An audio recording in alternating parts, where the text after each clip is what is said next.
253 centimeters in feet? First of all, we need to know the value of 1 centimeter in feet. It's always 1 centimeter equals 0.03280839895 feet.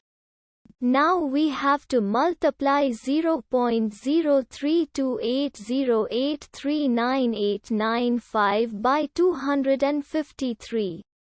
Therefore, 253 centimeters times 0.03280839895 feet equals 8.3005249343 feet.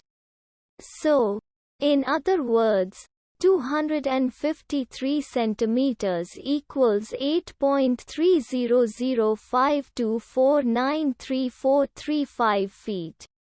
We hope you have enjoyed this video. Please like and subscribe to our channel for more videos like this.